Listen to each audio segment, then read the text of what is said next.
বাপ বেটা শ্বশুরের ফার্নিচার নিতে হবে এই কথা বুঝলে কি করে কাপুরুষ? বাপ বেটা ভিক্ষা করো, ভিক্ষা করে করে করে ফার্নিচার বানিয়ে বিবাহ করিও। শ্বশুরের কাছে ফার্নিচার নিতে হবে, টাকা নিতে হবে, মোটরসাইকেল নিতে হবে, এটা কি করে বুঝলে? 25 বছর যাবতে মেয়েটাকে রিস্ক নিয়ে লোকটা লেখাপড়া শিখিয়েছে। এই মেয়েটাকে নিয়ে কত টেনশনে রাত্রে ঘুম হয় না। একটা ভালো ছেলে কেমনে পাওয়া যায়, একটা ভালো ছেলে কেমনে পাওয়া যায়। 25-30 বছর মেয়ের বয়স, দিন কাটে না, রাত কাটে না। এরপরে তোমার হাতে তুলে দিয়েছে একটু ভালো থাকবে বলে। 25 বছর রিস্ক নিয়ে মানুষ করার পরে তোমার কাছে তুলে দিতেই, ভোগ করার জন্য তুলে দেওয়া হয়েছে, তোমার কাছে তুলে দিয়ে দিই তুমি টাকা চাইলে কাপুরুষ ভিক্ষা করে খাও। দুনিয়াতে অভাব পড়েছে, ভিক্ষা করে খাও। যদি গ্রামে না দেয় তাহলে ট্রেন স্টেশনে চলে যাও।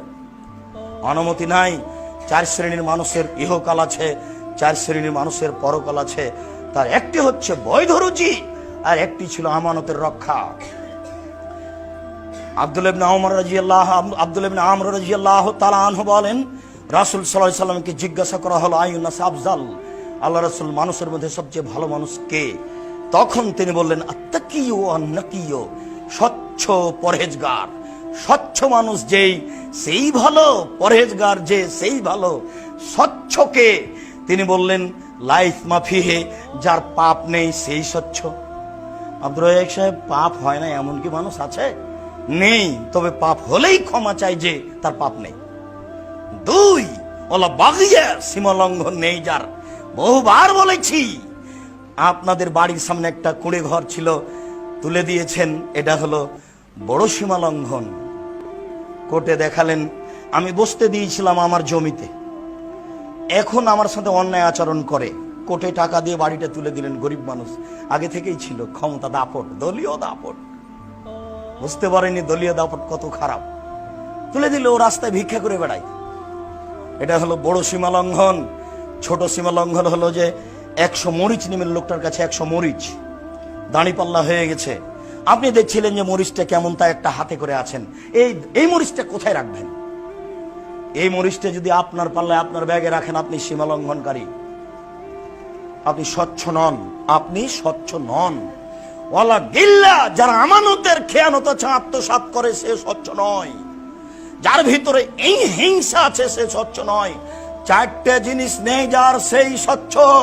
পাপ নেই যার, 1, 2 সীমা লঙ্ঘন নেই যার, 3 আত্মসাৎ নেই যার, 4 হিংসা নেই যার। হিংসা এমনিতে হয়েই যায়, কেন জানি? পাশের দোকানে বিক্রি হয়, আমার দোকানে বিক্রি হয় না, তখন হিংসা হয়েই যায়। তখন হিংসা করবেন কার কাছে? তাহলে তাকদীরের উপরে ভরসার অভাব আছে। রাতে উঠে 2 রাকাত সালাত আদায় করে আল্লাহকে বলতে হবে, আল্লাহ, পাশের দোকানদারকে আমি ভালোবাসতে চাই, দয়া করে তুমি আমার ব্যবস্থা করো। মানুষ মাত্র হিংসা হয়েই যাবে, এটাই স্বাভাবিক। এরপরে প্রাণপণে চেষ্টা করতে হবে। আব্দুল্লাহ ইবনে আমর রাদিয়াল্লাহু তাআলা আনহু বলেন, কানা রাসূলুল্লাহ সাল্লাল্লাহু আলাইহি সাল্লাম ইজা আসাবাহু মিনাল মাগানিম, যখনই আল্লাহ রাসূলের কাছে কোনো গানিমত, 10-এর সম্পদ আসত, তখনই তিনি বলতেন বেলালকে, ফামারা বেলালান ফাদা ফিন নাস, বেলাল জনগণকে ডাকাও, ফায়াজিউনা বেগানাইমিহিম, জনগণ যার হাতে যে টাকা পয়সা এসেছে 10-এর, সেটা নিয়ে উপস্থিত হতো।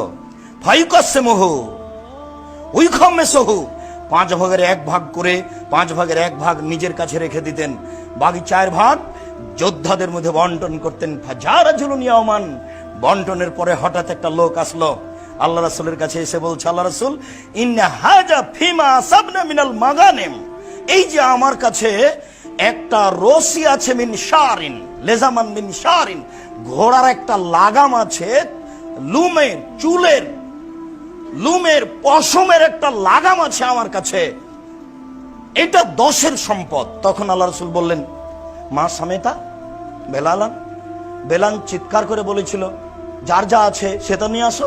এই কথা কি শোনোনি? কালা নাম, জি হ্যাঁ শুনেছিলাম। মা মানা কান তাজিয়া বেহি, তো ওই সময় এটা নিয়ে আসনি কেন? ফাতা যারা, তখন সে কিছু আপত্তি পেশ করলো, ছিলাম না, পেশাব করতে গেছিলাম, স্ত্রীর সাথে কথা বলছিলাম, একটু বাজারের দিকে গেছিলাম, কি যেন আপত্তি পেশ করলো। তখন আল্লাহ রাসূল বললেন, তাজবে হিয়াউমাল কিয়ামা, এইটা নিয়ে বিচারের মাঠে উপস্থিত হ। সুম্মা লাম ইয়াকবাল হান, তারপর থেকে আল্লাহ রাসূল তার কাছে নিলেন না। সামনাসামনি বললেন যে এটা নে বিচারের মাঠে আসিও, আমি তোমার কাছে এটা নিব না। তো নিয়ে এসেছিল, ভুল মানে ও বুঝতে পেরেছিল যে ডেকেছে বেলাল, তবুও যায়নি। অথচ রাসূলের সামনে হলো যে তোমাকে ডেকেছিল, তুমি আনোনি কেন? এখন এই ঘোড়ার লাগামটা বিচারের মাঠে নিয়ে আসিও, সেদিন হবে কথা, এখন আর হবে না। আল্লাহ আমাদেরকে আমানো বোঝার তৌফিক দান করুক। আল্লাহুম্মা আমিন। সাল্লি আলাইহি আল্লাহু বারিক আলাইহি। আলহামদুলিল্লাহ ওয়াহদা ওয়াসসালাতু ওয়াসসালামু আলা মান লা নাবিয়্যা বাদা। আবু হুরায়রা রাদিয়াল্লাহু তাআলা আনহু বলেন, কানা সাকাল রাসূলুল্লাহ সাল্লাল্লাহু আলাইহি সাল্লাম রাজুলুন ইয়াকুলু কারকারা, একজন লোকের কাছে আল্লাহ রাসূলের 10 সম্পদ জমা ছিল। ফামাতা ফাকাল রাসূলুল্লাহ সাল্লাল্লাহু আলাইহি ওয়াসাল্লাম ইন্নাহু ফিন্নার, লোকটা মারা গেল। তখন আল্লাহ রাসূল বললেন ও জাহান্নামে যাবে। ফাযাহাবু ইয়ানজুরু ইলাইহি, সাহাবীরা কথা শুনে অবাক হয়ে গেল যে লোকটা আমাদের সাথে যুদ্ধ করলো, লোকটা মারা যাওয়ার সাথে সাথে আল্লাহ রাসূল বললেন ও জাহান্নামে যাবে, ঘটনা কি? একটু যাইতো। ফাওয়াজাদু আবাতান কাদ গাল্লাহা, তারা গিয়ে দেখলো যে তার ব্যাগে একটা চাদর আছে, যে চাদরটা আত্মসাৎ করেছিল। আল্লাহ রাসূল বললেন ও সরাসরি জাহান্নামী, ও যোদ্ধা, ও তাহাজ্জুদ পড়েছে। ও একজন সাহাবী একটা চাদর চুরি করেছে, সরাসরি আল্লাহ রাসূল ঘোষণা দিলেন ও জাহান্নামী। আবু হুরায়রা রাদিয়াল্লাহু তাআলা আনহু বলেন, আহাদা রাজুলুন রাসূলুল্লাহ সাল্লাল্লাহু আলাইহি সাল্লাম গোলামান ইয়াকুলু মিদাম, আল্লাহ রাসূলকে একটা গোলাম হাদিয়া দেওয়া হয়েছিল, কেউ দিয়েছিল, তার নাম হচ্ছে মিদাম। ইয়াহুত্তু রাহানাল রাসূলুল্লাহ সাল্লাল্লাহু আলাইহি সাল্লাম, ও আল্লাহ রাসূলের হাওদাজটা ঠিক করছে। উটের উপরে হাওদা থাকে, ওই হাওদাজের উপরে আল্লাহ রাসূল উঠে বসবেন, সেই জন্য রাসূলের গোলাম হিসাবে, কাজের লোক হিসাবে এটা ঠিক করছে। ফাসাবাহু সাহমুন আইন, হঠাৎ কোন দিক থেকে কে যে একটা তীর মেরেছে, তাকে এসে লেগে গেছে। ফাকাতালাহু, তীর এসে লাগতে সে লোকটা মারা গেল। তীর এসে লাগতে লোকটা মারা গেল। ফাকালান নাস হানিয়াল্লাহুল জান্নাহ, তখন লোকেরা বলল এ জান্নাতি, পীর সাহেবের তো খিদমত করে মারা গেছে, এ জান্নাতি। মানুষ বলছে না, পীর সাহেবের কাছে ছিল, খিদমত করে মারা গেছে। রাসূলের নিজস্ব গোলাম, রাসূলের উটের উপরে হাওদাজ ঠিক করছে, হাওদাটা ঠিক করছে আল্লাহ রাসূল ওখানে উঠে বসবেন এই জন্য। হঠাৎ করে কোথা থেকে একটা তীর এসে লাগলো, তাতে মারা গেল। লোকেরা বলল লোকটা ধন্য, লোকটা জান্নাতে যাবে, লোকটা ধন্য, লোকটা জান্নাতে যাবে। তখন আল্লাহ রাসূল বলছেন কাল্লা, কখনো নহে, ইনি রাইতুহু ফিন্নারে, আমি তাকে জাহান্নামে দেখছি।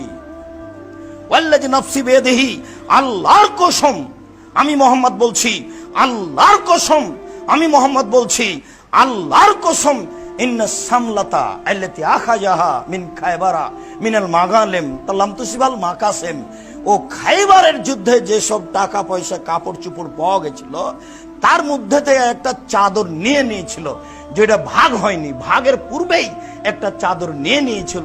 লা তাসতালু আলাইহিন নারা, এই চাদরটা তার উপরে জাহান্নামের আগুনকে খেপিয়ে তুলেছে। এই চাদরটাই তার উপরে জাহান্নামের আগুনকে খেপিয়ে তুলেছে। ফালাম্মা সামিয়া যালিকা নাস, যখন জনগণ এই কথাটা শুনলো, ফাজাবে সেরাকিন অসেরাকায়নে, তখন যার কাছে যা একটু ছিল, একটা জুতার ফিতা বা দুইটা জুতার ফিতা, মানে একেবারেই কম, 2 টাকা 1 টাকা এরকম ছিল। এবার রাসূলের কাছে নিয়ে এসে বলছে, আল্লাহ রাসূল এই জুতার ফিতাটা আমার কাছে থেকে গেছিল, আল্লাহ রাসূল এই চাদরটা আমার কাছে থেকে গেছিল, আমি এটা অল্প মনে করেছি, 2টা খেজুর, এই 2টা খেজুর থেকে গেছিল, ভাগ করার আগে আমার কাছে থেকেছিল। আল্লাহ রাসূল বলছেন সেরাকুন ফিন্নারে ও সেরাকানে ফিন্নার, একটা জুতার ফিতা যে আত্মসাৎ করেছে সেও জাহান্নামে যাবে, 2টা যে করেছে সেও জাহান্নামে যাবে। এমপি মন্ত্রী চেয়ারম্যান মেম্বার মসজিদের মুতাল্লি গ্রামের সর্দার জানে না 10-এর পয়সা কি জিনিস, খুব কঠিন। 1 বস্তা গম, না না না 1 বস্তা নয়, 1 কেজি, না না না 1 কেজি নয়, 100 না 100 নয়, একটা গম আপনার চোখের সামনে, একটা গম 10-এর মধ্য থেকে আপনার গমের মধ্যে চলে এসেছে, এটা আপনি দেখলেন, আপনি চুপ থাকলেন। এখন যদি হজ করতে চলে যান, বাকি জীবন যদি কাঁদেন, এই পাপ ক্ষমা হয়ে যায়, তাহলে ইসলাম ধর্ম মিথ্যা। একটা গমের আত্মসাৎ যদি ক্ষমা হয়ে যায়, ইসলাম ধর্ম মিথ্যা। একটা গমের আত্মসাৎ যদি ক্ষমা